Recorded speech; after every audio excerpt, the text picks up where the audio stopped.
શુભ સવાર મિત્રો। આજે આપણે અધ્યાય 3નો 37મો શ્લોક સમજીશું। શ્રી ભગવાન ઉવાચ કામ એસ ક્રોધ એસ રજો ગુણ સમૃદ્ભવ મહાસનો મહાપાપમાં વિદ્યેન મિહાવેરણ્યમ। પૂર્ણ પુરુષોત્તમ પરમેશ્વર બોલ્યા, હે અર્જુન, આનું કારણ રજોગુણથી ઉત્પન્ન થયેલા એ જ કામ છે કે જે પછીથી ક્રોધનું રૂપ ધારણ કરે છે અને જે આ જગતનો સર્વપક્ષી મહાપાપી શત્રુ છે।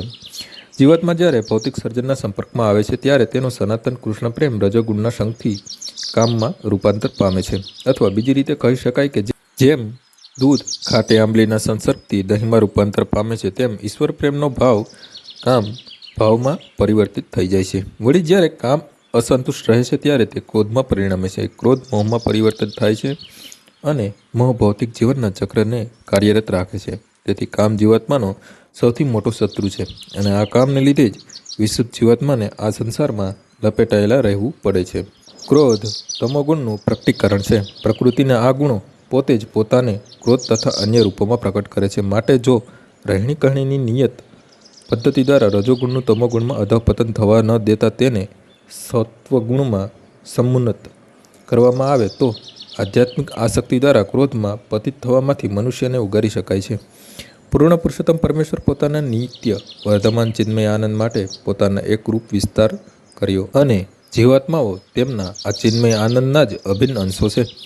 તેમને પણ આંશિક સ્વતંત્રતા હોય છે, પરંતુ પોતાની સ્વતંત્રતાના દુરુપયોગ દ્વારા જ્યારે સેવાભાવનું રૂપાંતર વિષયભોગની વૃત્તિમાં થાય છે ત્યારે તેઓ કામના આવેગને વશ થઈ જાય છે।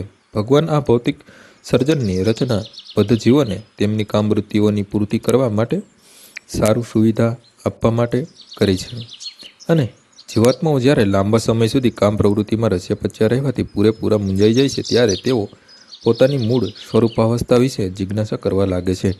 આ જિજ્ઞાસા એ વેદાંત સૂત્રની શરૂઆત છે, જેમાં કહેવાયું છે કે અથાતો બ્રહ્મ જિજ્ઞાસા, મનુષ્ય પરમતત્વ વિશે જિજ્ઞાસા કરવી જોઈએ। આ પરમતત્વની વ્યાખ્યા શ્રીમદ ભાગવતમમાં આ પ્રમાણે આપી છે, જન્માદસ્ય યતોન્વ્યાદ ઇત રત્સ્વ। સર્વ વસ્તુઓનું ઉદ્ભવસ્થાન પરમ બ્રહ્મ છે। માટે જો કામને ભગવત પ્રેમમાં અથવા કૃષ્ણ ભાવનામાં પરિવર્તિત કરવામાં આવે અથવા અન્ય શબ્દમાં કૃષ્ણ પ્રેત્યર્થ બધી ઈચ્છાઓ થતી હોય તો કામ તથા ક્રોધ બંને આધ્યાત્મિક થઈ શકે। ભગવાન શ્રીરામના મહાન સેવક હનુમાનજીએ રાવણની સેનાની નગરી બાળીને પોતાના ક્રોધ વ્યક્ત કરેલો, પરંતુ એમ કરવાથી તેઓ મહાન ભગવત ભક્ત થયા હતા। અહીં ભગવદ્ ગીતામાં પણ ભગવાન અર્જુનને પ્રેરે છે કે તે ભગવાનને પ્રસન્ન કરવા માટે પોતાના ક્રોધને શત્રુઓ પર પ્રકટ કરે। માટે કામ તથા ક્રોધ કૃષ્ણ ભાવનામૃતમાં પરોવી દેવાથી તેઓ આપણા શત્રુ મટીને મિત્ર બની જાય છે। આજનો શ્લોક અહીં પૂર્ણ થાય છે। આવતીકાલે ફરીથી સવારે 6 વાગ્યે મળીશું। જય શ્રી કૃષ્ણ।